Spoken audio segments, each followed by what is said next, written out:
In 3, 2, 1. Adam, can we get that pan back that we just did? Can we get that live on? Whoa, buddy. Oh, No. TOS. No. We're eliminated from Twitch. No. Yeah, but What's up, YouTube's still everybody? fine. We're good. It's good on YouTube, you think? Yeah. That's all right? It's fine. All 18 right. and older. Excellent. 18 plus YouTube. What's up, everybody? Welcome back to the TikPod and Art Creators Podcast. I am one of your gracious co-hosts. My name is It's Coda. Hello, what's up? How we living? Underneath me today, this lovely little buddy. Hey, the other co-host, DJ Oros. Still not on the soundboard, but I love it. Like, it's. I mean, if we ever soundboard it, I'll be sad because it's really fun for me to do every time. So, thank you for sooner or later, you'll be like, so one more time. You just have to re-record it every time. Yeah, that's right. Oh, there you go. I love it. And the man who just spoke over there in the red Ferrari livery, that's our good buddy. I think the number one guest appearance on the podcast, the one, the only, the special Adam. What's good, my brother? What's going on, everybody? How we doing today? Excellent. Excellent, buddy. Very, very good. Very fun times lately, huh? The most fun, topside and IRL times. Both all Guys, around. How are your Easters? How did everybody do? We do anything fun? See some fam? Adam? It was pretty good. I saw two fams. First, we started at the wife's house, and then because it's further away, then we moved down to the dad's house, my dad's house, and then finished it off there. So very strategic. You worked your way out. It was further than 200 meters, and then you worked your way closer to 200 meters, and then about 200. Yeah, right. Gotcha. Love it. Yeah. And then myself, we went to my cousin's house for the first time. We're getting older, I think. So my little cousin through Easter for the first time in our adulthood, and it was good. It was a good little party. We had a great time. His cousin Jimmy, not Saint Jimmy. Shout out cousin Jimmy. This man who wants to be on the podcast. He wants to be on the podcast. When am I going to be on? When am I going to be on the podcast? When am I going to be on? Jimmy on the pod. He doesn't use words. He wants to be on the podcast. I don't know what to tell you. He will. He'll chat. Okay, listen. If we can get Jimmy to say more than 50 words on the pod, bring him on, dude. He'll probably say more than 50, but he needs to play the game. So what I did was I forced him recently to purchase our graders, as I do. Forced. I did force. Does this mean you purchased the game? No. I would have done that, but I did just say, "Come on, it's on sale. Go buy it." And he purchased the game, so at least we're in like the right direction. He really wants to jump in, so that's great. It was a good time. Very true. Another Art Creators gamer. We need them, dude. We're the numbers they're slowly dropping. Oh, there's a level of concern. A massive level of concern. Hey, thanks to everybody that hopped in and checked out the pod on YouTube last week too, man. We hit over 300 views, which is big for us. That's we're trending in the right direction there. So thank you all for checking it out. If you do happen to be watching this on YouTube when it goes live tomorrow on Wednesday, make sure to like and subscribe. I'm terrible about saying that, but that really helps us out. It pushes us further into your algorithm on YouTube and just random people picking it up and checking us out. So if you guys don't mind hitting us with the like and then also hitting us with the subscribe, that would be awesome. Thank you. Agreed. And if it's Adam's mom watching all 300 times, we appreciate you. Thank you, Doreen. You're amazing. We love you. She's in Miami right now, and it's raining, so she might be watching a lot of pod. She's on the couch just spamming the repeat button. She's just watching, man. We love it. All right. Well, other exciting things in the lives of us Pittsburghers. We got the NFL draft coming soon. Wait. Real quick. How was your Easter? Did you do any Easter things? I was glad that we just pushed past it. I literally did nothing. Well, that's my great. Are in Australia right now, and my sister and her husband are off busy doing their thing. So that's but sometimes that's phenomenal, right? Like that's a good Easter, in my opinion. I almost forgot it was Easter until we received the WhatsApp from my mom 16 hours ahead saying Happy Easter. There we go. We Yeah. love it. So- We love it. We love it. Are they It was a looking for good some day. Kella down there? They're looking for some Oh, Find any Kiala, brother. Kella? Yeah. Well, I mean- my dad helped set up a speech and language You're- facility over there like a decade ago. And like through that process, your father. they made some really good friends. So I think this is probably, my dad's been there 6 times. I think this is probably their last trip. So they're almost there for an entire month. So I think they're, wow. you know, just getting in and soaking it up for one last time. Very, very cool. Love it. And true. Throw me in the suitcase next time, though. I'll tell you what, dude. I mean, Take me back. Seriously. I would never take that plane ride. That sounds horrible. It's crazy, dude. I did It it when I sounds was scary. 17. It No was way. long. No way. Worth What do it, you though. do Worth for it, though. 16 hours on a flight? I have to take a lot of drugs. I think I read 2 books, watched like 3 movies, slept when I could, how I could. Yeah, that's The time goes faster than you lot. think, and those planes are bigger than you think too. So like international flights, you have a lot of room to like get up and stretch, and it doesn't have that same like domestic weird like rules that are like you're annoying if you go to the bathroom, whatever. People are always walking around stretching and stuff. That's cool. People are doing yoga in the aisles, man. It's a thing. So Unless I can But skate yeah, on it there. is. No way. All things considered, it is quite the long flight, no doubt. What'd you say, DJ? Unless I can go skating on there and there's no turbulence at all, then not happening. Sorry. Now, I don't think you can skate on the plane, but you can skate with me when the NFL draft Ooh. comes to Pittsburgh. And we go. Here in we the next go. couple of weeks. All right. So yeah, where we were leading. You know, the NFL draft, Pittsburgh, Pennsylvania this year. What do you know the date? What's the official date? Do you have that written down somewhere? That's an Adam. I feel like Adam's. Adam already knows. I think He's it's got like I don't. I think it's like the 26th. Fuck, I we want have to you. say. Okay, so we're That recording better on be right. Tuesday, April 7th. So we still got a minute, but A couple DJ weeks and I are out. about to throw on the Oh, blades it's and the go. 23rd to the 25th. Okay. So you were 25th. off by a whole day. How could you? Can't I win them mean, all. ridiculous. Fired from the pod. Well, no, he'll be back. Yeah, I want to get down there. I don't know if you've seen they're building a giant stage. I drive past it every day on my way to did see work. that. It is a big old structure where I used to tailgate and park for concerts at Stage AE. Adam, we've parked there. We have. We've had people fall asleep in our tailgate right there. Mm-hmm. And right now they're building a stage over it, so I'm sure people will fall asleep again. But There are it's, significantly less trees now, though. they did cut down not a lot of trees. You got, I feel like an exaggeration about the trees. 47. Yeah, but they're all little teeny tiny ones right around stage E. You guys are okay. That's a decent amount of trees for that area, Dave. Yeah, It but is. yeah, We can't but, be like, sleeping we- on losing 47 Listen, trees in an area with not here's many the trees to begin issue. with. I drove down there. Was down there for the casino for the wife, and we were like, wait, where are all these trees they cut down? It doesn't seem like Okay, they cut all down right. that many I'll take your word trees. for it. I promise. Oh, we don't go. You We, weren't we looking don't hard at panic that. about this. They We no. go, No. There's no contact our there's local no level municipality. of concern about the trees. I promise. I'm stressed out about it. Are you stressed out? I don't want you to I like am. backslide or anything. So like maybe we I'm should gonna- be. I'll Go take ahead. a ride down there and check it out. Yeah, there it is. Boom. Let's go. Killing it today, boys. But I want to get down there before the draft actually happens, skate around the North Shore and see what's going on, because I don't want to be there the day of or the 3 days of and be there for that. But prior to, like, the setup would be kind of cool to check out. So if I can get Totally. Coda to get some wheels and he seems healthy, and weather in Pittsburgh is finally, oh wait, no, it snowed yesterday. did. But you It's know, cold today, we're getting there. We're getting there. So before the actual draft happens, we should get down there and check it out. Let's do it, man. I'm excited. Yeah, the next 4 or 5 days are supposed to be sunny and not rainy, which is crazy for Pittsburgh. We never get windows like that. So I will be out on the bike and hopefully on a pair of skates with the young DJ. We're gonna force it. Guys, also, in other news, we're famous. DJ Oros and It's Coda made it to the B-roll on IGN's review of Marathon.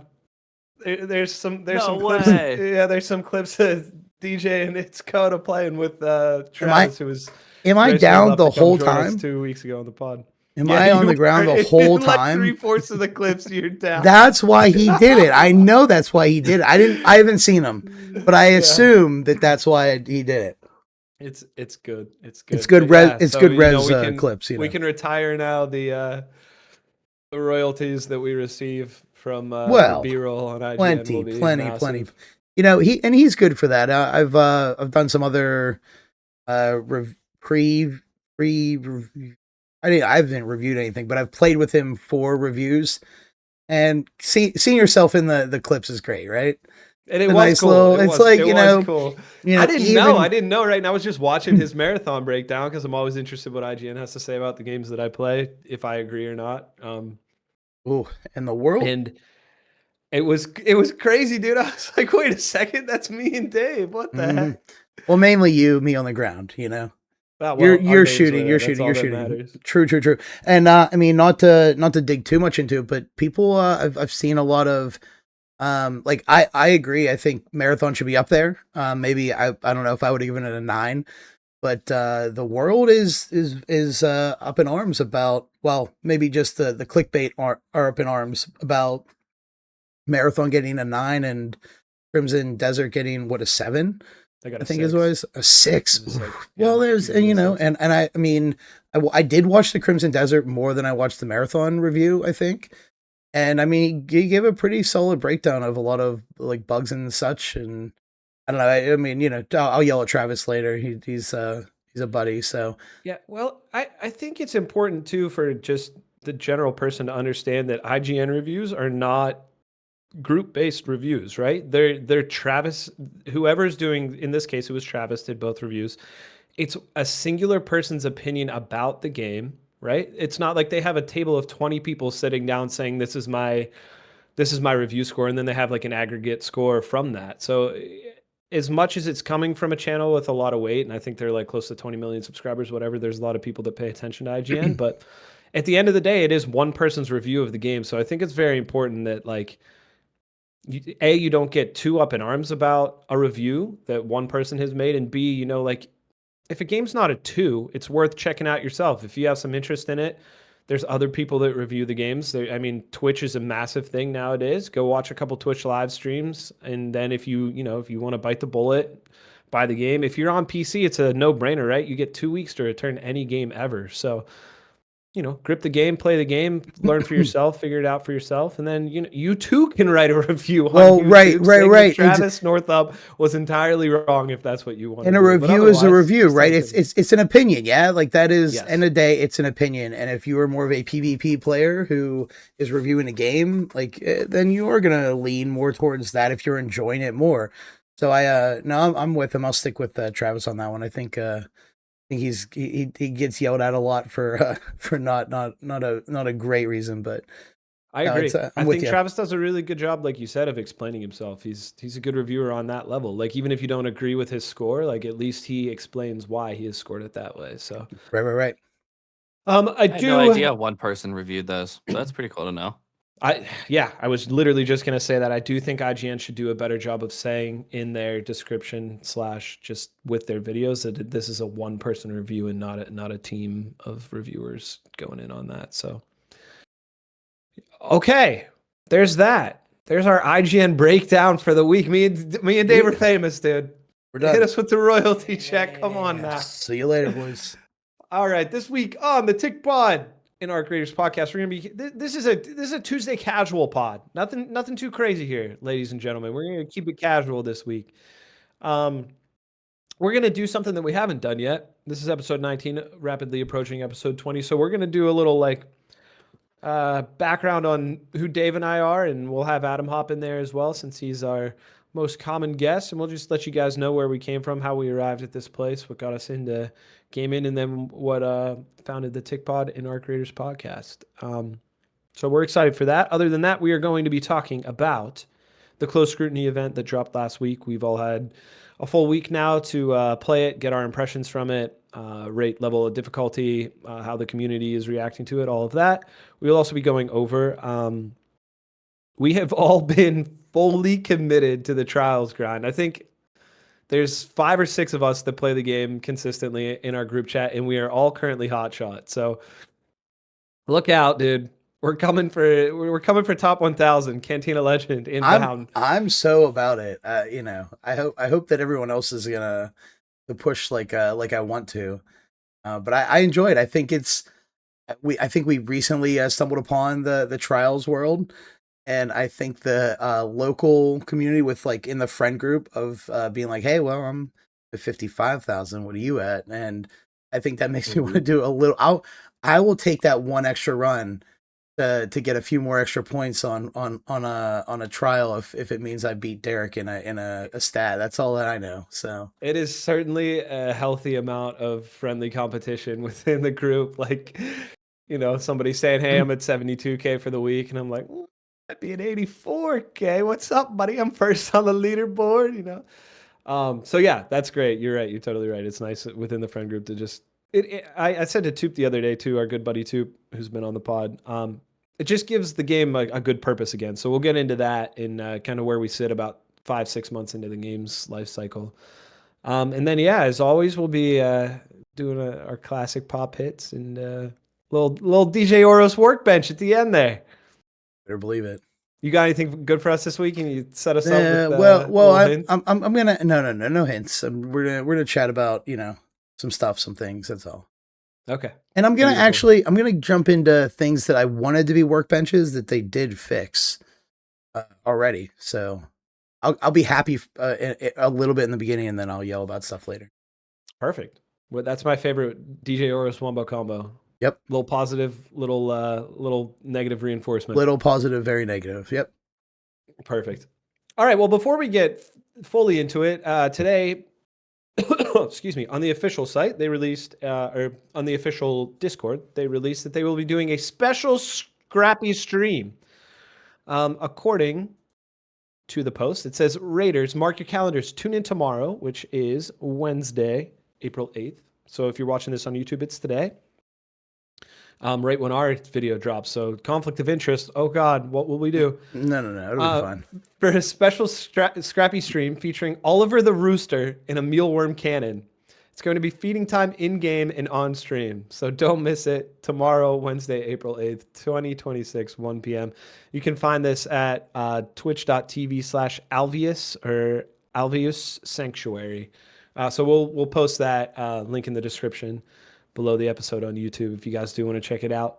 I went and looked at their Twitch today, and they are a 24/7 live stream of an animal sanctuary, which is awesome. So I'm really excited to see what they do. Right.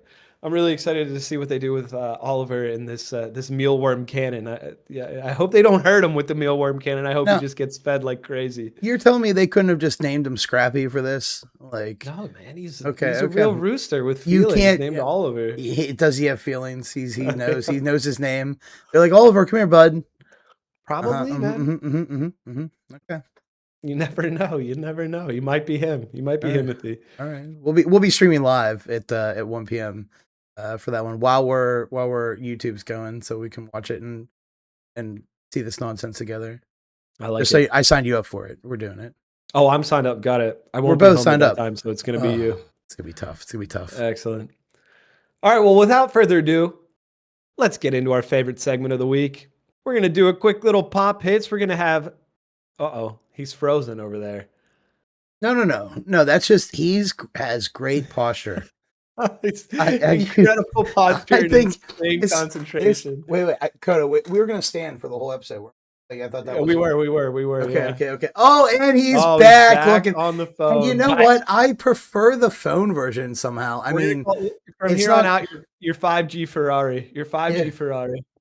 Yeah, my stupid computer just decided I want to restart right now. It does that every time you want to do a podcast. I know. All right. Well, you look clearer somehow right now. You actually look better on the phone. You do. It's an old computer, but it's not as great of a camera angle. Say slimmer. I think you look lovely. Either way, you came back at the absolute correct time because we are about to play Pop Hits. In Pop Hits, we will we will put an arbitrary amount of time on the clock. We will ask a bunch of rapid fire questions. At the end, you will be granted an arbitrary amount of points for how quick, concise, and prestigious your answers were. Let's be real. Everything about it's arbitrary. We don't know. It's arbitrary week in and week out, and arbitrary is the word. that defines the pop hit segment. So this week we're gonna have the young 5G Ferrari asking DJ Oro some pop hits. So are you ready, 5G Ferrari? How we feeling? We ready? Oh, we're ready. I got 5 questions for you. All right. All right. I'm ready. Your timer starts in 3, 2, 1. Get it, brother. On the Ferrari note, if you could have a city host F1 race, which would it be? Oh, it would Any be city. it would be Pittsburgh, Pennsylvania, because I'm tired of these. Just like I want them to have to go over the Fort Pitt Bridge, cross lanes, go over, and then go around down into like Station Square area, go all the way around to the West End Bridge, cut up by the casino, come back around down by PNC Park. Good luck getting off that exit. You go down, and that's what I want. I want to see a Pittsburgh. Good luck driving in Pittsburgh. How are we holding the draft here? It's gonna be horrible. F1 race. Got it. All right. Next question. Can you paint better than Bob Ross? Oh, bud. No. Third, what's your favorite gun in Arc Raiders? Oh, this has changed a whole lot over the years. I used to think it was the arpeggio, which I can't say correctly. That was it. You nailed it. No, it's still wrong. And then it was the kettle. Now I don't know anymore. I pick up guns. There's one answer and one answer only. I this. pick It's up the gun so that you're many. always running around with. You're synonymous with this because you don't stow your weapon. It's always in your right hand. Okay, so I like the anvil. Next. Yes. If you could change one Arc enemy, what one would you change? Now, what do you mean by change? What, like I can do anything I want to it? Yeah. Like, does a pop not explode? Does it pop like a leaper? Or does fireball shoot rockets or anything like that? What I would like to do is for all the Hornets in the game, I would like to remove the front left thruster. So as they're flying around, they're always kind of like going to the left, like. I like that. Bonus points. Awarded. That's it. That's all I got. And I can't remember my 5th question. You memorize these? I did. Wow, okay, so do you think Arc Raiders has released enough content in its first 5 months? Oh yeah, they put out too much, and like I'll complain constantly, even though it's like I'm not serious about it. They put out way too much for $40 of content, in my opinion. I understand games are free these days. There's battle passes, whatever, but as far as like a game that does have lore, that does seem to have like a story behind it, and there's stuff to continuously do. It's not just an extraction shooter, in my opinion. It's a little bit more than that, and I think that they've gone above and beyond. And especially, I don't know if you guys know, but it's on sale right now for PlayStation and for Xbox. So if you want to, it's on sale on Steam as well. There we go. So it's on discount. So yes, absolutely, they've done more than enough. I love it. Thank you, Embark. You did a good job. I'll bitch about you later. So just to sell the game a little bit more on that point, what's the ROI on a $40 game that you've put 400 to 500 hours in? Like, that's right. That's some pretty insane. That's pretty cheap when you look at it that way. Exactly. And spend time doing a podcast and going over outlines and working on stuff with your buddy to produce content each week for the last 19 and a half weeks. So they did a great job. Keep it up, guys. Actually, thank you for not giving us an update today. My goodness, if I had to sit down and be like, all right, well, let's go over patch 19.2.1, I'd be we wouldn't have made the podcast today. So thank you guys. Take a break. You guys should have a vacation every once in a while. So I heard that podcast. We do appreciate having a little bit of freedom and a relaxed pod. We really enjoy doing those. So, David, excellent job, my man. Do you think the middle question you got mad bonus points for removing the front left thruster of the Hornet? Necessary change. Gameplay balance on point. Just the Hornet though, and then we would be like, I always joke that like, oh, there's Fred or Todd in the corner who's like, either like riding the wall or like going back and forth because like he doesn't know what's going on. Can you imagine watching Hornet spin in circles up top and be like, oh, there he is again. Like Fred's just constantly turning right at all times. He Poor sees you, Fred. he alerts, but he can't do anything about it because he's just spinning in a right bounce. You better be accurate, Fred. That's all I'm saying. David, you have been awarded 12,642 points with we will go to New York after the pod and we will assess how many bonus points you're granted. So you might be in the millions. You never know. One never knows. Well, it depends on the multiplier this week, you know? Exactly. The multiplier, we'll pull it out for the Pennsylvania. What am I trying to say? Lottery. There it is. Excuse me. I can usually sing better than that. Good God. Anyway, good job. Well, thank you, boys. Man. Adam, thank you for that. I appreciate you. That was good. Adam, good. Great questions. Yep. All right, moving on here. We're going to get into what we really wanted to dip into today. We'll get into the Arc Raider stuff towards the end. But for now, we're just going to get a little backstory about who we are, where we came from, how we all know each other, and, you know, what spawned the Tick Pod and Arc Raiders podcast. So we'll start with the young, strapping lad underneath me right here, the DJ Horus. DJ, anything you want to say before we just press you about your entire life? No. I think just pressing seems like the best way to go about all this, you know? I don't want to... I love it. We've never done it. I've never conducted an interview where I'm asking about somebody's life, so this is exciting. No, and I don't think we have not done this as a podcast either, so I think we talked about it doing early on, and then I was so nervous to do a podcast. I think we skimmed right through everything. And I do think a little bit of backstory is great. And Adam, you're on that phone. You got that that portrait camera you got going on right now. I cannot adjust the thing right now. It's gonna still be a whole landscape photo, but you're looking good in that. It's a great looking camera. I can't stop looking at you. It's that iPhone 16, brother. Buddy. His phone camera is worth more than both of our video cameras combined. If you that is, that is very true. So, okay. But yes, I'm ready to do some chats, and I think it's long overdue and right before we hit episode 20. So thank you for suggesting this. Let's do it. On that note, I don't know the answers to most of these questions, so I'm incredibly excited for this. Where were you born, dude? Are you born and raised Pittsburgh?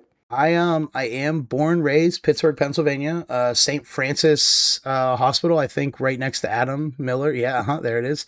So yeah, some downtown where Children's Hospital, where I think that's not where the Pitts, I think Pitts shot on the North Shore. In the North Shore, but still, real close. If you think right next to our friend Dan and Abby's house, who just had a baby. I know we talked about it. But right there, it's where I was born. Wow. Yeah. Pittsburgh. So before they did all the renovations to Children's, that was still a hospital, right in that same spot? Yeah, St. Francis, I believe so. Yeah, that's what I was told. At least, unless my parents were lying to me my whole life. But yeah, no, it's a good little history. My mom used to work at that hospital. So did my mother. How about that? Wild. Pittsburgh's a big, small town like that. There's a decent amount of people here, and there's plenty of places to live. But there's the 7 layers of connection are very strong in Pittsburgh. Somebody knows someone who's worked together or is good friends with somebody in the city. So that's cool. All right. Well, when did you move out? You went to Shaler High School, correct? Yeah. So grew up in. How much detail can we put on the internet? Grew up in Shaler. My address is. Oh wait, yeah, hold on. If you want to see it, here's what we look like outside right now. I'll pull the camera and. Yeah, perfect. But no, I grew up. I'm okay with it. There it is. Is that Adam? Is that Reserve Township, Adam? I can't. It is. Wow, look at that. Yeah, no. Grew up in suburbs of Pittsburgh, Pennsylvania. Maybe not Shaler. Maybe it was Shaler. But went there my whole life, and then met my wife Lauren, and we purchased a house in Shaler, close to my parents, close to her parents as well, but closer to my parents because they're right there. It's we like the area, we like the people. We didn't want to move too far from any friends or family, and I think we're, for the most part, in the center of everything. Family's real big. Friends and family are really big to me, so we set up shop right in the middle. I love that. We're kind of like salmon in a way. We go away for a little bit and then we come back. That makes all three of us for sure. And I love salmon. So, Oh. yeah. DJ, in between all of that, like, give me the high school. Like when you were in high school, what were the hobbies? What were you doing? Who were you hanging out with? What was the vibe? Who were you back in the day? Well, a bunch of jabronis I would hang out with. You know, they're the worst people. I don't know if you see him over there. His name is Special Adam. Hung out with him a good bit through my my junior high / high school career. He can't find himself. I know. He's never found himself. That's been a thing his entire career. And then our other good buddy Dan Lombardo, Daniel's son. He'll be on here someday once he's done. You know, raising a small child. But we're all good buddies. Congrats. We all played some video games together. We played a lot of, Dan and I played a lot of Halo 3, which is where like my high school video games were living at. So shout out Bungie on that one. But then, you know, I met Adam. We played a lot of MMOs together, like Night Online, Conquer Online, all just different MMOs. I think we started on RuneScape, right? Like, yeah, I was far behind because I played a game, and this is going prior to that. I was introduced to video games very, very young. My dad was big for whatever reason at the time. He was big on it's a game called The Realm Online. It's an MMO. I think it's the first MMO ever created, which Ty Guy Travis will argue that it's not. But I started playing that I think in 1998. So I was 8 years old playing this MMO. And at one point, I put my name as like David James Oros on like as my character, and my dad's like, "You can't make your name that," and I'm like, "Well, who cares? What are they gonna do? Come get me?" Like, so I had to delete that character, which was no fun. But yeah, it was just dox yourself once again. Everybody can know that I'm DJO. It's fine. I'm totally okay with that at this point. If you can get a credit card for me, let me know. But yeah, so 8 or 9, I started playing this MMO, and it was just, I think it went from there. A little bit later, my parents got me a Nintendo 64, and I played a lot of that. And then all the friends in my neighborhood had either like a Sega or a PlayStation, or I would go to see mine and Adam's buddy Joel, and he had an Xbox, the original Xbox. I went down there to play Halo and like Counter-Strike on Steam. And it's just like a gaming community and everybody chatting with each other, connecting and having a good time. And again, I'm an only child, and I know that comes across, but friendship is like the biggest thing for me. I feel like I probably always wanted a brother or sister to hang out with, and the video game world kind of made that more accessible by, you know, being able to hang out and play games, and especially with the online connectivity. So then it expanded to having, you know, a PlayStation 2, playing SOCOM 2 Navy SEALs, joining a clan on there, and being able to, you know, do was it game battles, something. So I think SOCOM was game battles, if I remember. Game battles, correctly. Yeah, and like doing, like you'd have like a rank and a score. I don't know. GBs were definitely Call of Duty. I think they originated with SOCOM, but if you're listening, please on YouTube, hit us with a comment and let us know. Yeah, feel free to correct that, but I'm pretty sure that's what it was. You had to sign up, and that's also what I remember. It was just super cool to have like a leaderboard in something that like the community developed. It wasn't based in game. It was like you pulled those stats from the game to put somewhere online to be like, hey, your team did this, and you're this rank in this leaderboard. And I enjoyed the competitiveness there. And then again, after that, it was moving to the MMOs, and I remember talking to Adam and Joel and just being like, all right, well, we got to make sure we do this raid, or we got to get this stuff done, we got to level up, and we got to keep going and going and going, because, you know, it's the cycle of an MMO, grind. And then Halo 3 came out, and I think that was kind of like, you know, I played Halo 2 at Joel's house, and then just jumped into Halo 3. I was like, all right, guys, like I had a PS2, but like Halo seems pretty cool. Maybe we should all get Xboxes, and I think I tricked everybody into getting, or at least Adam into getting an Xbox, and Joel I think was already on that point. We played a lot of Halo 3, and then I connected with Dan Lombardo. I'm putting his name right out there, I don't care. We today. Not at all. There's not a chance for today. Not an origin story, you know, you got to get all the details. We played a lot of Halo together, and Just the late nights, before school, playing till like 3 in the morning and then waking up to catch the bus in the morning. It's like, oh yeah, we're good. Watching Dan fall asleep in chemistry class first period as we're playing Halo together. And this was after he was like, hey, how was it? I was like, buddy, you got to buy it. And he bought it. And then it was just continuously after that. But I played a lot of sports growing up too. I played ice hockey. I played baseball. So I met Dan earlier age playing baseball together, and we've continued that. And then again, when I met Adam, I forced him to play ice hockey and made Dan play ice hockey. And it's just, my whole life is just trying to make my friends do all the things together and hang out. So that was my high school era. And big shout out to Halo 3, because I don't think I would have jumped into as much without that one. I think that was the biggest one I can think of as far as like community built and wanting to play more with people. So well, that's really cool to hear, man. I don't think as your buddy, I didn't realize how much you guys connected on video games back in the day. So that's really awesome to hear that it's always been like a foundational part of your life and giving you that brotherhood and the friendship that you've always been yearning for, and that still permeates through today into our 30s, which is really cool about video games. It's definitely something that when the sports are gone, in the college life and the in-person hangouts are not as readily available. Yeah, video games are incredible for keeping that sense of connection and keeping you locked in with your buddies that you've loved forever. So, well, that's awesome, man. What an origin story. I will say that real quick. I think I pulled up on I'm sitting next to the wife last night. I got home late from work and I'm scrolling, right, and there's I pull up a video and I think I sent it to you, and it's just a wife that goes down. It's like, oh, what are you doing?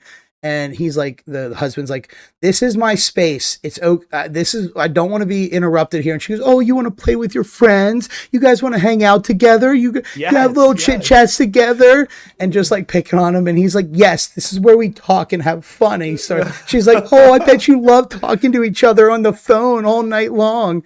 And I was like, yeah, that's exactly how I feel. That is exactly what I want. I enjoy it. I love it. So 100%. We're all, at the end of the day, everybody's a human being, and humans yearn for social connection. So however you get it, right? And that's what I need. Make fun of it all you want, but yep. And then obviously now I'm stuck with you guys, and I love every second of it. And you're a wonderful manager at your job. You're an incredible husband. You're a 10 out of 10 husband. You have a 10 out of 10 wife. You guys are killing it. 15 out of 10 wife. I can't imagine. How the hell did that happen? Ridiculous. Well done, sir. Round of applause for the young DJ. You deserve every second of it, my man. You deserve every second of it. We got lucky. Lucky. All right. Well, thanks for that, dude. Oh yeah. So do you want to, we jumping into Adam here real quick, and then I get to yell at you and ask you about, because we could, for the sake of the pod, how it's been built out, why don't we just roll reverse real quick, and we'll hit the young 5G Ferrari at the end there. Okay. All right. I like 5G Ferrari. Maybe his internet will be back up by the time. So Coda. No, my computer's at 4%. Okay. Well, you keep well, it's because it's updating. Yeah. We're getting you a new computer. All right. So Coda. What is what's the young? What was the young Coda like? What were we doing in our childhood? Yeah, how far back you want me to go, dude? Well, just a youngster, like I'm not saying like one, like not Rugrats level, but yeah. Well, I think the first things that excited me were space travel and sports. So those two things were like what I was concerned about as a young child. Similar to you, but probably a little bit more involved, sports were in my life for a very, very long time. So I had aspirations of playing like D2, D3 baseball. I was probably good enough to play D2 or D3, definitely not D1. I topped out at 5'10", close to 5'11", in a $165. I stopped growing in 7th grade, so that probably put a cap on my sport life. But yeah, man, up until that point, everything day to day was involved in playing sports, in being in those friend groups. I also grew up in the suburbs of Pittsburgh, a little bit further north than you, so almost into Butler County. But yeah, did all that, played sports, had a bunch of good friends through sports, and then mid high school, my dad always had a guitar lying around the house. I played music my whole life. I took piano lessons when I was young through middle school, early high school, and then I played the trombone Okay. middle school into high school. Wow, look at that. Trombone, But- huh? Yeah, Yeah, Does That's not sound Emo, easy. baby. It also doesn't sound easy at all. Like our buddy no. did that. It and was it- it was easy enough. It's not Ugh. the world's most difficult it's- instrument. oh my goodness. When we throw oboe and French horn in the mix, the trombone's relatively easy, but very fun instrument. Met a lot of cool people through that. But both of those things I was kind of like spurred on and pushed into. Right, it wasn't really something I discovered. And one day around like 15 or 16, I picked up my dad's guitar, and it just clicked, man. It just instantly connected me. I always knew I loved music, but there's some about that first moment of strumming the guitar and learning my first E chord that just like really got me. So I think that alone right there when I was 15, I remember the couch I was sitting on and everything when I picked it up. So little blue couch in my parents' like little like bay window area. Yeah, and I just started writing music immediately. I didn't really care to be properly trained, even though I did end up taking a bunch of lessons. I went to college for jazz composition. I have a minor in that. But anyway, prior to that, like I just picked up the guitar and started writing. So I learned like 2 chords, and then I would immediately like write songs off of that. And I just remember it just like it felt so natural and just like came to me that way, which was really cool and something I had never experienced in any other realm of my life. Like sports, I had to try for and really push myself for. I was naturally talented, but like to get like good, I always had to work really hard for it. Whereas music just felt like it was like a natural thing for me. So yeah, man, I just like insta fell in love with music, which also then like kind of turned down my love for sports and that whole grind and that whole side of, because you know in high school how those are like split mentalities and different kinds of people. Yeah, So absolutely. I discovered the quirkier, like nerdier side of humanity that I was like, okay, that's more, you know, at the core, those are more my people. So I started connecting with them. I left sports my senior year, just fully focused on having a band. We started touring. We went out to Chicago. We were, I was managed by. What was the Go ahead. band? What was the band? The band in high school was called Capitol Road, and we were managed by. You know who Shawn Mendes is? The pop artist Shawn Mendes. I do not know. You never heard of Shawn Mendes? No, I'm to Google You right probably now. know some of his songs. He's a big pop artist, the heartthrob, good-looking guy. But his manager was our manager in high school. We were, I don't want to name drop too hard, but his first manager, it was us, and then he picked up another artist called Rocky Fresh, and then he picked up Sean. So we were the first in the lineage there, which was foundationally really cool in high school to be like, That's cool. you know, under that sort of watchful eye. And I knew he had the spark for something great. So from that point on, man, I went to college, which was probably the biggest mistake of my life, was going immediately to college instead of moving into his house and working in the music industry. There was a lot of pressure from where I was from. There was like a ton of prestige and a bunch of like unwarranted, unnecessary placement of like your importance relied upon you going to college. So I did that. I got early admissions into the University of Pittsburgh, went to Pitt.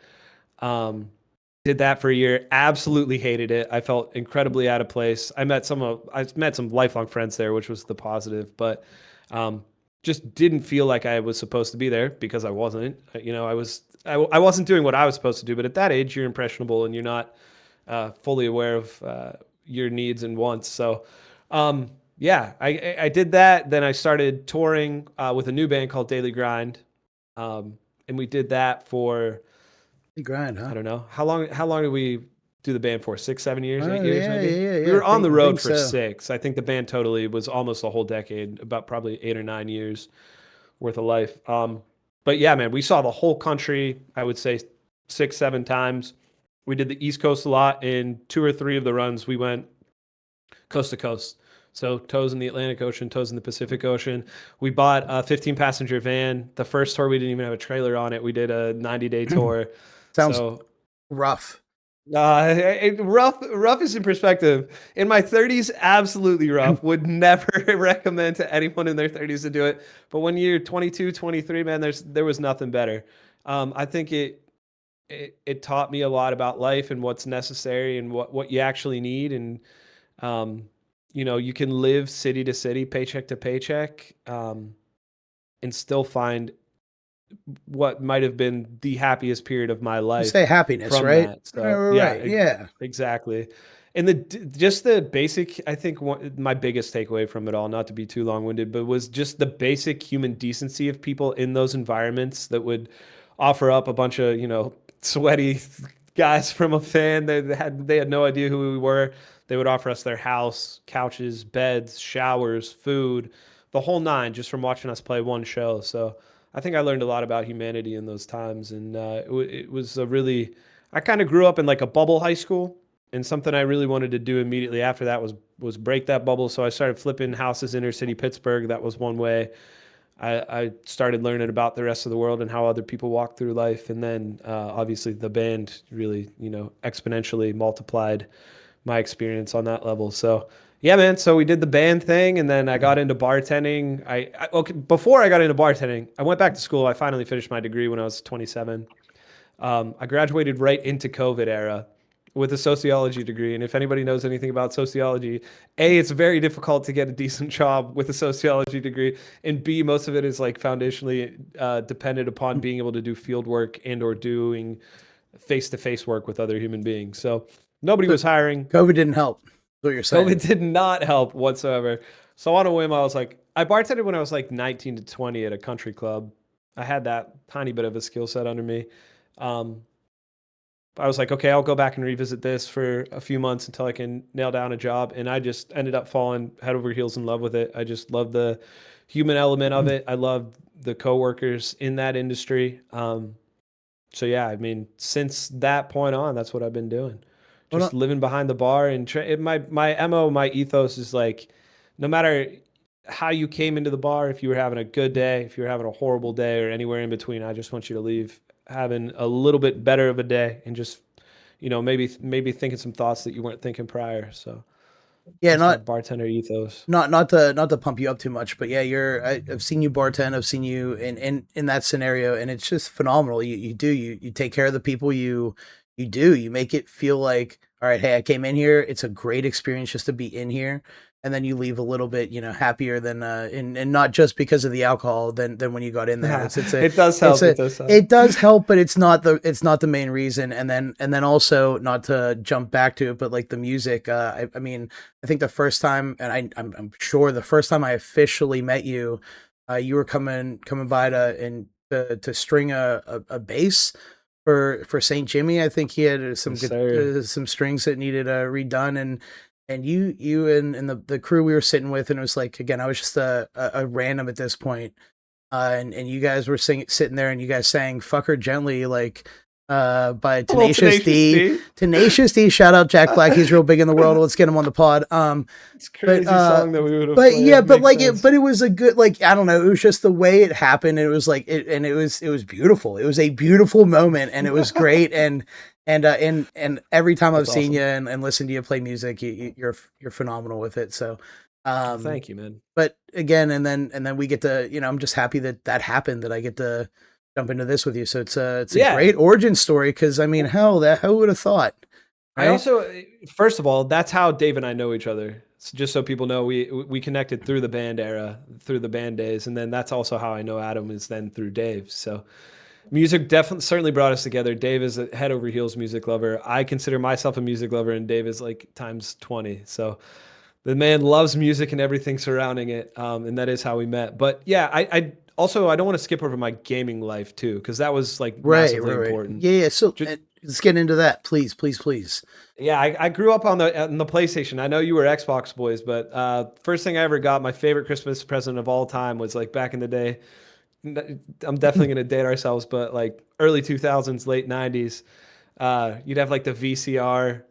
So like your TV unit would be set up with your big round like screen TV, and then underneath it would be the VCR slot, and underneath that would be like where you could like put the little buddy for rewinding or fast forwarding VCRs. So anyway, my parents took that out and put PlayStation 1 in there, and then like put wrapping paper over that. And that was the coolest gift I ever unwrapped. I still think about that to this day. So I pulled it off. There was a PlayStation 1, and that was the start of my gaming career. My sister and I started by playing like tons of platformers. So we were like super into the OG Spyro series, OG Crash Bandicoot series. Those were probably the two that we played nonstop. And like our in-house thing was that she would do all the like exploration and all the like gem collection and all the little side quests. And then we would get into like the fighting areas, and The then skill that was base. my whole thing. The skill so base then was I was all always the, there it is. I was the boss guy in the fight, the harder little Some buddies things guy. never change, huh? Some things never change. There it is. But yeah, so that was kind of it. I did my household was weird with video games because my parents are incredibly like understanding and very open and very welcoming, but they did have like a very weird aura around video games. Like if I played for more than like 20 or 30 minutes when my dad was like in the house, he'd constantly come over to me and be like, "What are you doing? How you doing?" And like you guys know you're gamers, right? Like 20 minutes into a game is like you haven't even started playing. We can't yet, even right? we Like, can't you get need, back like, to Speranza in 20 minutes. Yeah, so that was always really weird for me. So I kind of had like this really dedicated love to video games, but wasn't really like, I don't want to say allowed because my parents weren't like hard asses on any level, but it felt wrong to play. It just always felt like I was doing Different something vibe. wrong when I was playing. My dad would have rather me be outside shooting basketballs or running around the neighborhood with the homies, which is totally understandable, but it was something that I knew I loved that I just didn't have a ton of access to. I did end up getting a PlayStation 2, like Dave was saying earlier, was so calm too. And I distinctly have a core memory of skipping like a really important social party that like I most certainly should have been at. And like leading up to that point, like it was a big deal in school and like all the cool kids were going and I was going and the girl that I had a crush on was going to be there.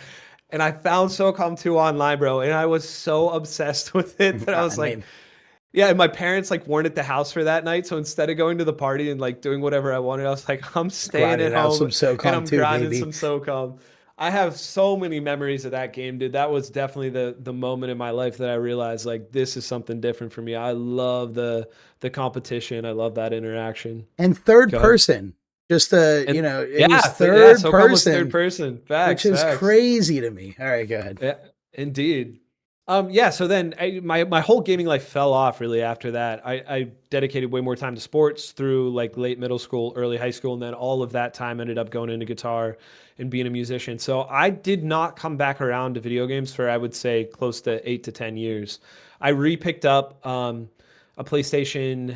It would have been a PS4 at the time when I was 27. So really between like, I would say 17, 18, and 27, I was barely gaming at all. I almost missed an entire decade of my life with games. But when I did come back around to it, it filled like all the little gaps that I was missing. So it filled that like competitive edge that I had missed from sports, that social interaction that I had gotten from like being on the road with the band when I was in a more stable life back in Pittsburgh. So all of those things kind of like amalgamated in me, like falling head over heels in love with video games again. And you guys know, when I get into something, I go like mad crazy into it. So I tried to be the best of the best I could be on controller.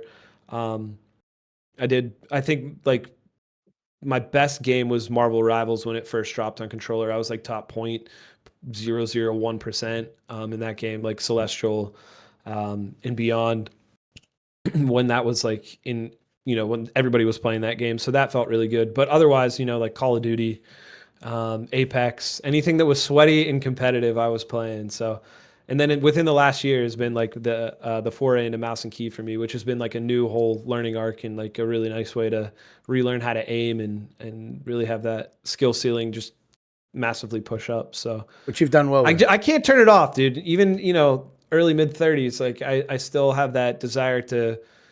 I think it's an internal thing. Like I feel best if I'm playing something that I'm constantly getting better at, and I hold myself to like an incredibly high standard. So, I watch streamers, and I want to play as well as the streamers that I watch. So that's always the end goal. Well, I think, a slightly different level, but I also feel the competitiveness. Like listen, I'm totally okay with not winning things. But I do love to feel competitive in things that I do. And I think video games did bring that because I don't know. The wife will be like, "Oh well, DJ, he'll at least put up a fight for you on things, and maybe not all the PvP." But I feel you. Like I enjoy it because I do want that competitiveness. I want that a little bit of like, okay, I could have done this better. I could have been and I mean, I don't know. It video games brings that, right? Like especially amazing for that in adulthood, like. you need something like that. And I still play ice hockey, and every time I go and I'm like, all right, I could have done this better. I could have, worked on this. And it's just like, and you only get that once a week, maybe if because it's adult league hockey, but for video games, it can be every night. So. Exactly. Another beauty of video games is that you have that quick instant access to it at your house, and you can be from not playing to being in an online match within a couple minutes instead of having to travel to go to a rink and find a bunch of people to do that with. So I'm with you there, man, 100%. I do think that there's like some weird like American societal pressure that like it's just not okay to be competitive or to like still enjoy video games or competing as you get older. And like I'm definitely on team like we should all continue to stay invested in things that we care about and want to learn and to try to be better. I just think as a human being, it keeps you from kind of like phoning it in and turning it off, right?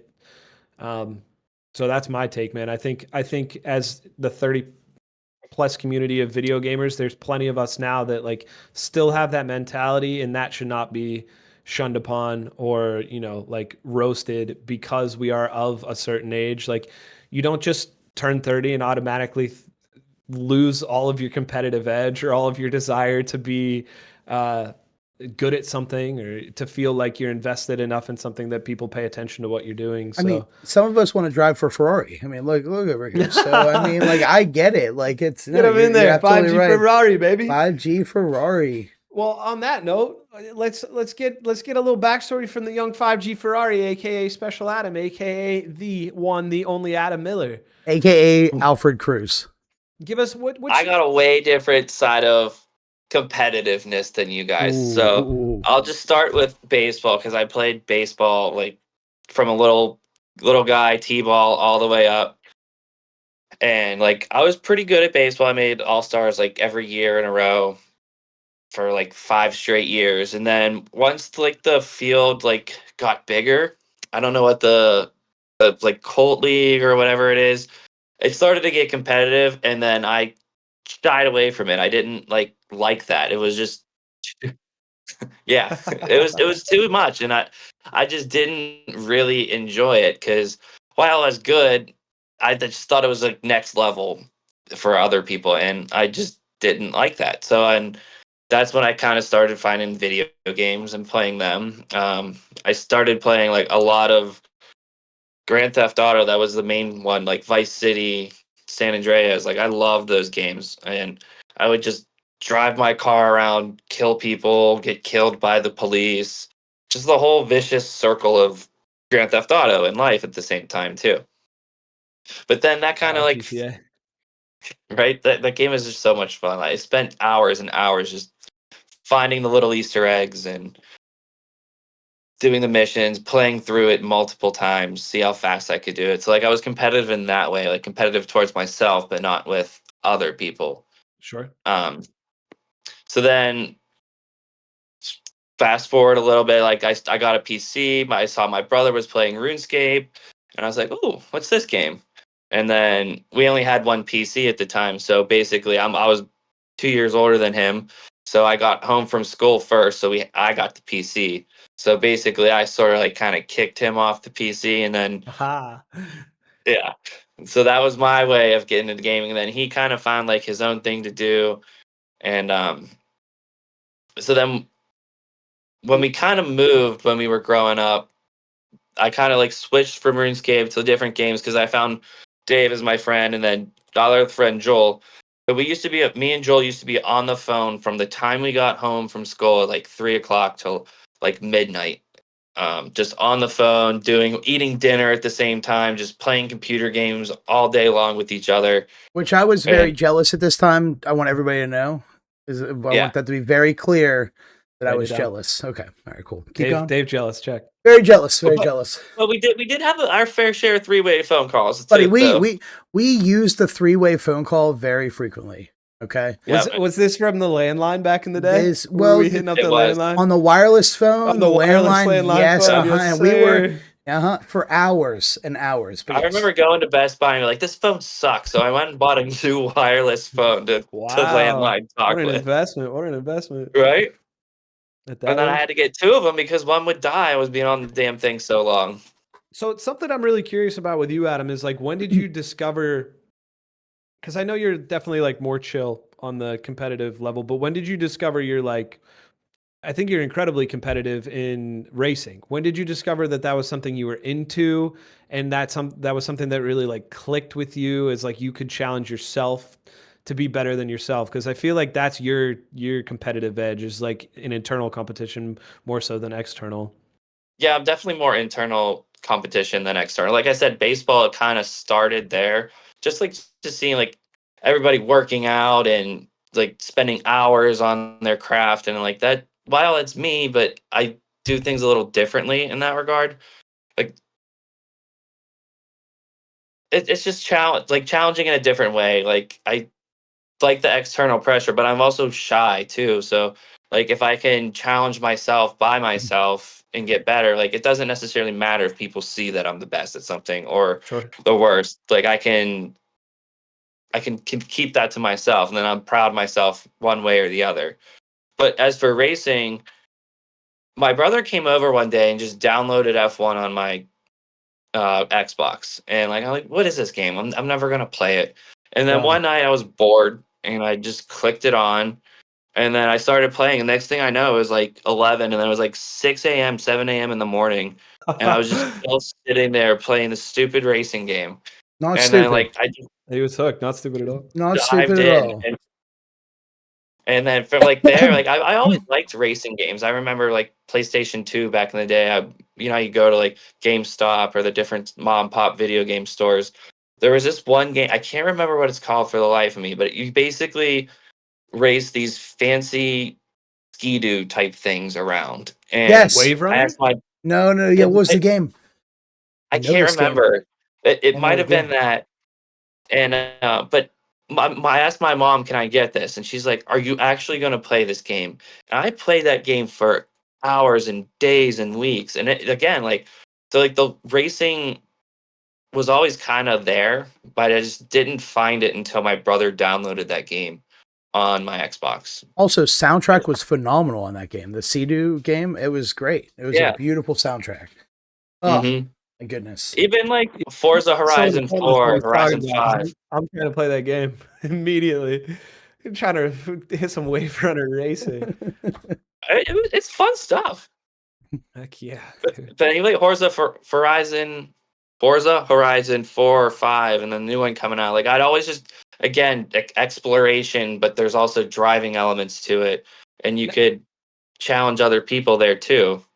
Do you mind playing on controller? Because I know you have the whole sim rig and everything, but like, do you still enjoy playing racing games on the roller? Or at this point, are you bougie enough that you're like, yo, if I'm gonna race, I'm on my rig. Oh.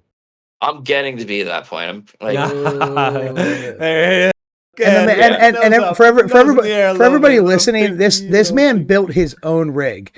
So it's Yeah, not he like did. he just purchased like the one that I have in the corner that's like He didn't from pull a Best me. Buy. Yeah, Mine's purchased. All my stuff I bought. he built it out like yes, the control, like the wheel and everything, but like he made the car portion of it for himself to sit in, and I think that's very honorable. And not to interrupt you because I'm very good at it, Adam, but I that's think fine. your competitiveness, and it's always been your entire life, is more on okay. Well, I'm sitting here and what I'm doing. I want to increase what I'm doing. It not against other people, but more for yourself. You're a very Yeah. making beer, with the bees, with the plants you grow, with the racing, with everything you've done, even with like hockey. I know you don't care about what other people are doing. You're just like, okay, I want to be a little bit better. We met each other and we what I taught you to skate, and you just wanted to do a little bit more every time. So your competitiveness is not necessarily against other people, where I feel like mine and Coda's might be. Yours is like, okay, I want to be slightly better than I was the last time, and that's super Mhm. honorable, man. Like I love that. So Agreed. Yeah, like even go back to hockey. I remember it was our senior year. I could not ice skate for a damn. And you said that we're playing ice hockey. And then you took me to North Park ice skating rink and I fell countless times. I had black and blue marks up and Which down my also checks entire out for life. Adam. Again, also checks out. He's never. He went water. I tried to teach him how to water ski at my bachelor party. He like ripped his hamstring apart, dude. First time in the water. Blackout Drunk did a backflip off the boat with no life vest on. When I said literally, there's only one rule on this boat, and it's if you get in the water, wear a life vest. How many times have you done a backflip before, Adam? Probably that was the first. None. Okay, cool. All right. I just wanted to check before, Glad we cleared that up. But yeah, like, so even like with hockey, like, again, it was like mild increments of learning how to do better. Like 1 week, North Park, I couldn't skate. But then by like week 4, I could hockey stop a little bit. And then 2 months later, I could stop completely on one side, but not the other. So even then, it's still like incremental goals I still have for myself that challenge me or push me or have to compete in that regard. I love it. Beautiful. And then that pushes into our graders where now I think the same thing, right? Where the big thing for me and Special Adam over here is the trials. And it is, yes, it's competing against the community, but really you're competing against your own score. Every time you go in, you're like, all right, well, what can we do to do this better? How can we get more points? And so I do see that a lot. And I don't know. I love the competitiveness from that aspect, and it's not strictly okay. Who can you shoot, or how can you? It's not a marathon level of that. Sorry, go ahead. I apologize. No, I'm just saying I fully agree with that, and I think that the beauty of our graders, which we've talked about on numerous episodes before, is that we both have a deep love for trials, and it plays out differently for the play style, the two different play styles of things, because like I love trials because we have the main objective of doing the trials, and then the PvP comes to you. It just naturally happens anyway, because we're in those PvP lobbies where people are attracted to a bunch of gunfire things going on. So that's doubly as exciting for me because I'm getting my trials done, plus I'm getting that PvP rush of dopamine that like I'm always searching for, but I don't need to just go into Stella with a Renegade and a Bobcat and say like, this is my PvP experience. It's a great way to say I'm competing against the community for points in this, but I'm still getting my PvP fill. And if you don't want that and you're in the lobbies that you guys are in, then it doesn't have to be there, right? You might have 1 or 2 moments of tension, but you're not like constantly pushed up against this wall where it's like, I need to PvP my way through these trials. So can I bring up a different type of dopamine where I would like to talk? Can I say one last thing? 16 people please. Deep on top of the extract. That's some dopamine right there. I love the trials because they're mission oriented. Like you go in, you have to choose a specific map, unless you're like shooting flying arc or whatever. But like you go in, you have that mission. Well, strategy like too. Racing, like racing too. It's like you have that track. You're gonna go to that track. You want to beat your score, be the fastest or whatever. And it's just like there's a very clear cut objective or goal to it. And where like sometimes like in bigger sports, there's not always, or like group sports, there's not always that main objective because everybody has to play their own role. And like with these, they're very cut and dry, black and white. Totally, man. I think that's a great point. I just want to compound on that. And that's like, if we're 5 months into the life cycle of this game, 5 months in a couple weeks or a week, 10 days, whatever it may be. 19 episodes at least. It's true. 19 weeks in. If you are like struggling, because I was kind of in this place where I was like, I still really enjoyed the core mechanics of the game and I was still logging on at night to play it, but I was kind of missing that like hook that made me like really excited to log on.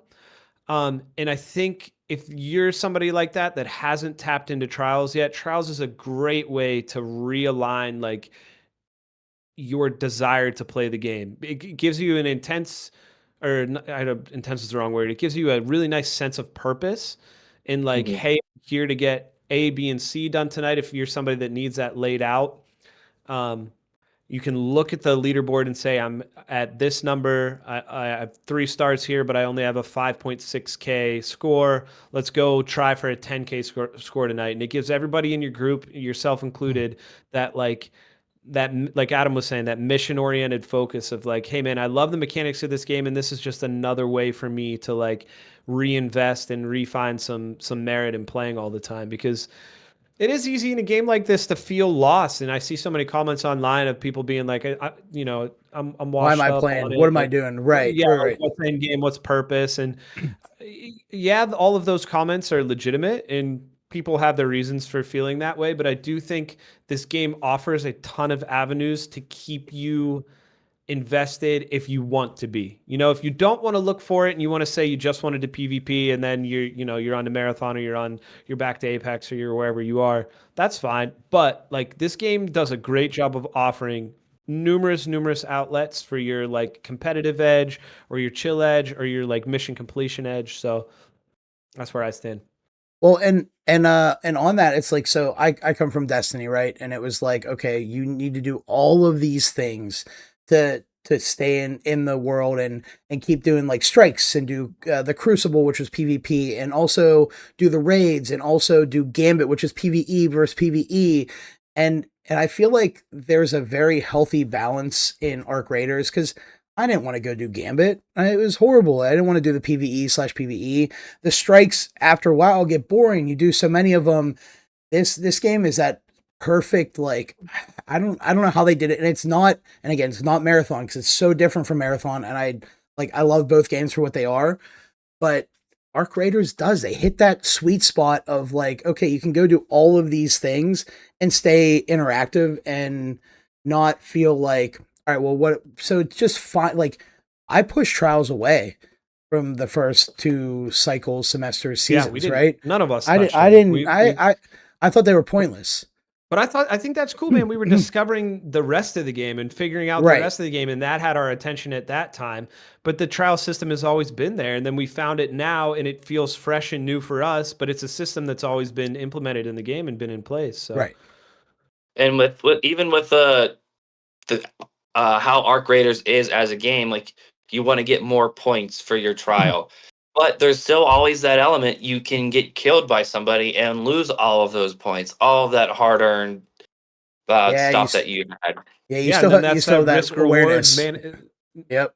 It's that risk reward where it's like, if I'm really out here trying to get a 50K score on vaporizers, I know I'm logging in with like a Renegade 4 and a Bobcat 4 for the PvP side of things and just renegading the heck out of the vaporizer with a ton of wolf packs. Like, you're putting yourself out there on a huge kit just to get that trials, and that keeps you, all of a sudden the hair on your arms raised up a little bit because you're like, I'm 120, 150K deep in this raid. So Do I just do one more vaporizer, or do we take the win here? Exactly. We just did that last night. We were sitting on the hatch and we were like, well, we could get another 4 or 5K by killing one more with minimal time and knowing that another team was still on the map.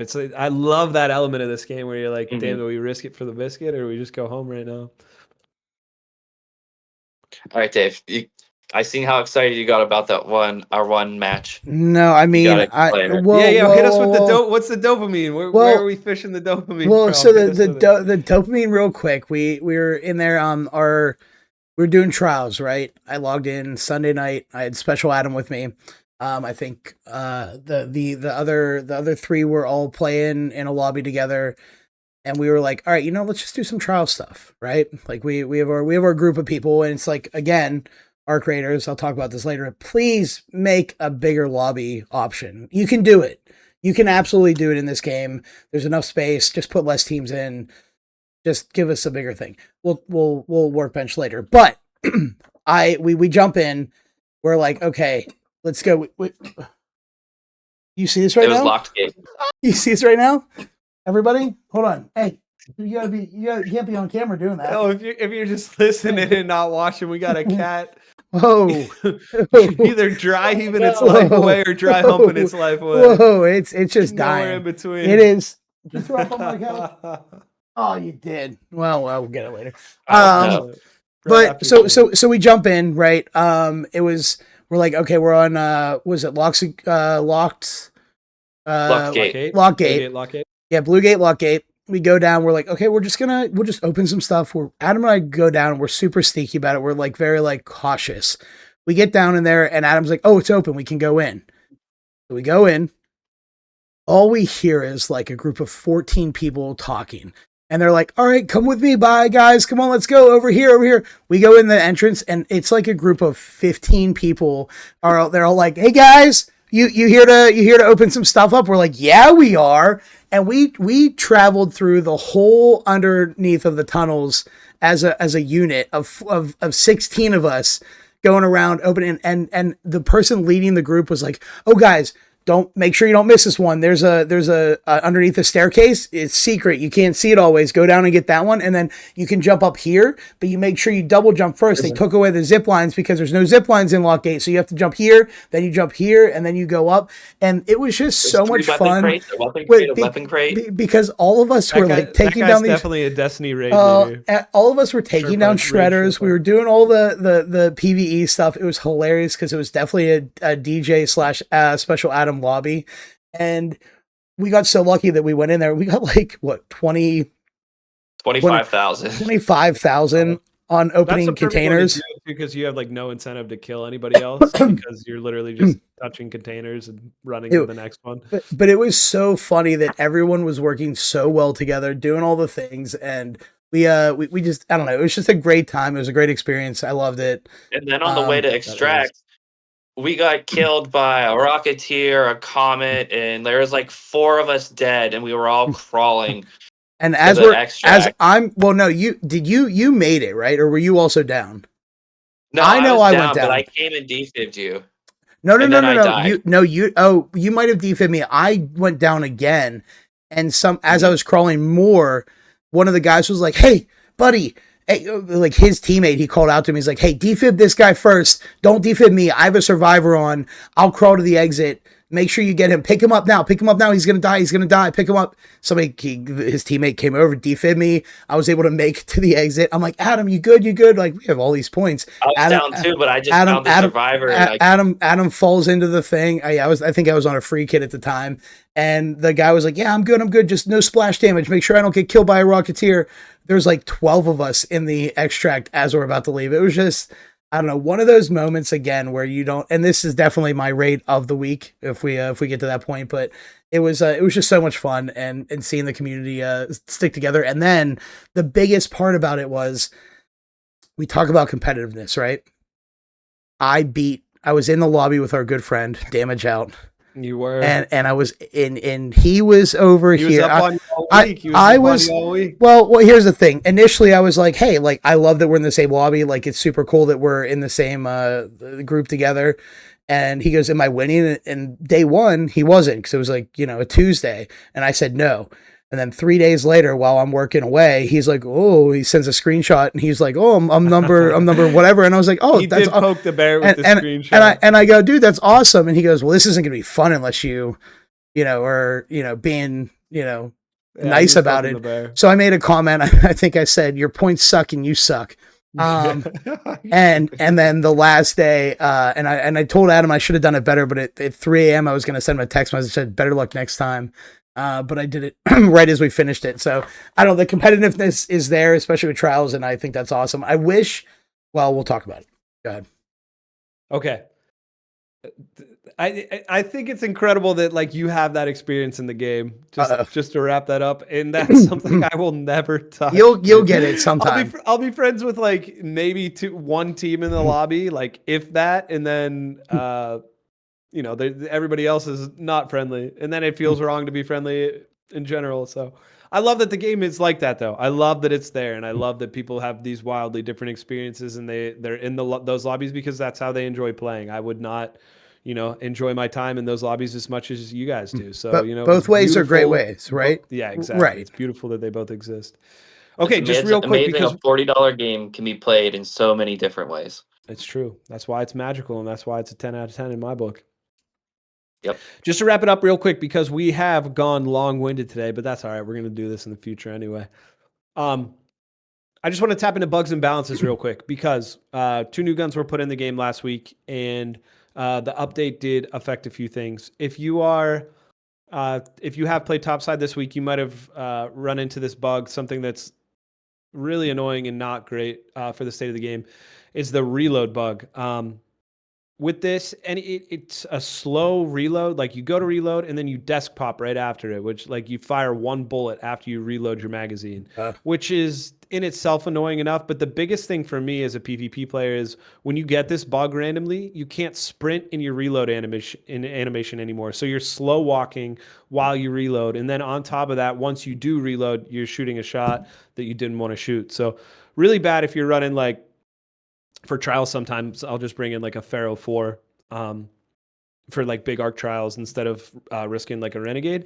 And that'll just desk pop my Pharaoh 4 in a PvP engagement. So like I did not intentionally fire that bullet. It fired. I have to reload again. It's just burning a ton of time and putting you in a more volatile situation than you would be. Plus on top of that, the sprint bug, which is really bad for repositioning while you're reloading. Not great at all. So hopefully we get that little buddy ironed out. I will say, zooming out and looking at the game in general, they do a really nice job of bug fixing quickly and really staying on top of these things. So it's not cause for panic or anything. I just do want to put it out there. If you have run into it, it is a known bug. There are a lot of people experiencing it. You're saying you don't have a level of concern for that? I don't have a strong level of concern. Okay, cool. I'm going to let this one ride. Okay, perfect. With the two new guns, I think this is just going to be my own personal opinion. I think the Kanto is perfectly balanced. I think it is a great middle ground between the Stitcher and the Bobcat. I think in engagements that I've fought against the Delabra, whilst having the Bobcat, I have yet to lose. So that is good. If both players are hitting their shots, the TTK is still higher on the Bobcat, as it should be. And then obviously the Delabra just absolutely mows down even a Stitcher 4 if all shots are hit by each player. In that scenario. So great job balancing the Kanto. Was I saying Delabra? I meant Kanto. Yeah, you did for 1 second, but you were interchanging. Yeah, I mean the Kanto, the blue Kanto SMG, my bad. But more importantly is the Delabra. That's what I wanted to get into. I think it's perfectly or close to being perfectly balanced for PvP. I think the 2-tap shotgun at close range that the Toro was pre-nerf, now being a legendary weapon, is great. I think I was killed by a Delabra when I was on a Bobcat 4 in the cellars of Bluegate. It felt appropriate. I knew it was the Delabra. I misplayed, like I played too close in on this kid and he made me pay for it. So that gun is balanced well for its PvP. It feels strong. It looks strong. It's intimidating to hear when you're fighting against it. All that's good. I do think it needs a PvE buff.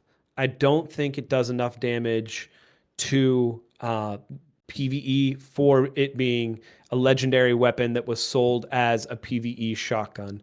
I think if you're shooting 7 to 8 bullets against a Shredder and Stella just to take it down, I mean, you might as well run an Anvil. An Anvil's killing in that amount of bullets as well. So I think if it was like a 3-4 shot on a Shredder and it had a bit longer range too, because that's a big trade-off, right? You have to be right up on top of the arc with a shotgun, and that's dangerous if you're not positioned perfectly, if you're not ready to dodge roll out into cover the second that the Shredder's ready to go. Danger. So I do think it could get a decent PvE buff. I think, like I said, positioned very well for PvP, maybe not perfect, but close to perfect.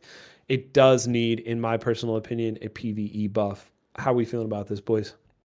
Real quick. I mean, I'm kind of on the opposite side with on that one for you. If you're bringing in this gun that you know is like a PvP, 2-tap weapon, then that is your risk reward for bringing it in, right? Like I understand it is it's a legendary. Yeah, but like if the benefit is it is great in a PvP atmosphere, then I mean maybe you aren't as strong against the arc in the world. Like it's just what it is.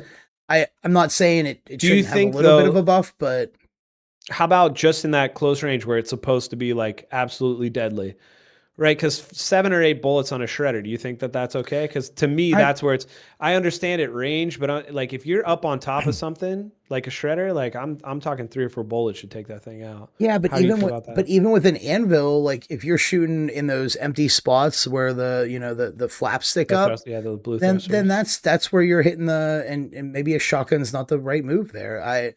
I don't know if it needs changed quite yet. I understand like the concern for it. I don't have a level of concern for it, but like I think that reference number 5.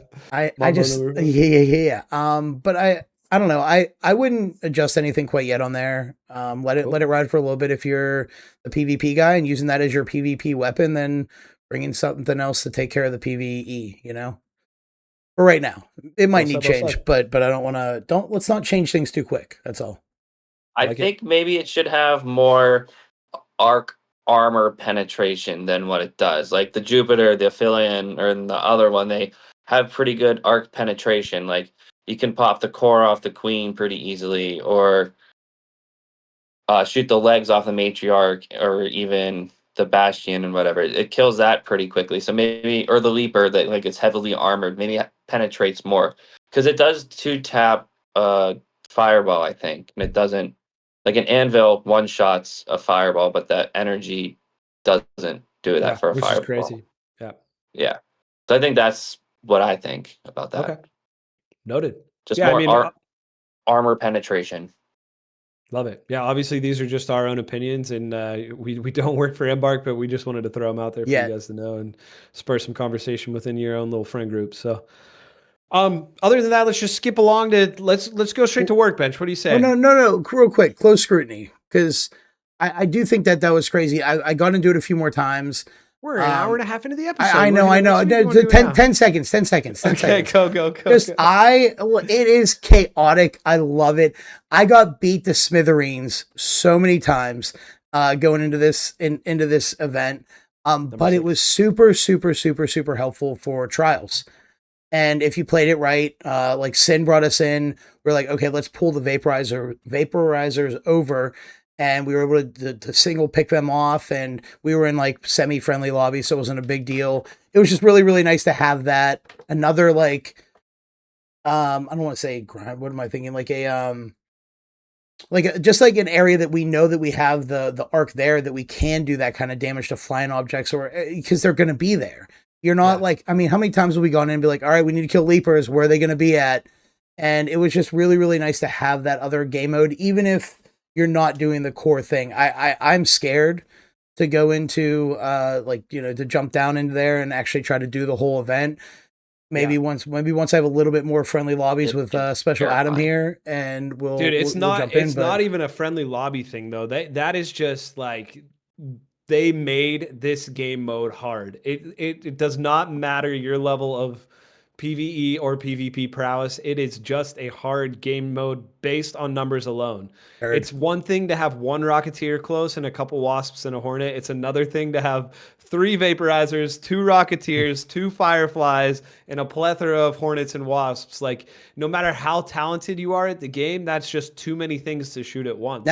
Now let me, just because do you think that it would have been better if that was a 6-player lobby that you could bring into? Like, do you think it would have been better for that?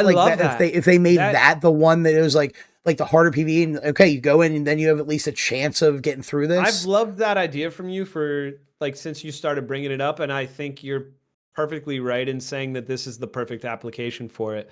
If you could run a 6-man into a lobby like that, and you're negating the amount of other teams that you're minimizing the amount of other teams that you're running into, because the lobby sizes would be smaller. There would be less teams around. You could work diplomatically to say like, hey, we're going to work this one over here if you guys want to go over there, or you could just fight 6v6. But either way, I love that approach would actually give you a chance against that many arc, right? Like a 6-man squad is going to hold it down against 2 Rocketeers and 3 Vaporizers way better than a 3-man squad is, and way quicker and with way more confidence. So yeah, dude, if there ever was a time to start introducing teams of 4, teams of 5, even up to teams of 6, like now's the time. I love that idea from you for sure. Awesome. Beautiful. And then I know we talked about it. Adam, have you jumped into this at all? Just with Sin, right? Yeah, just with Sin that one time. I've watched people play it online. It's very stressful looking. Yeah, there's chaotic. So much going on. Yeah. It is madness.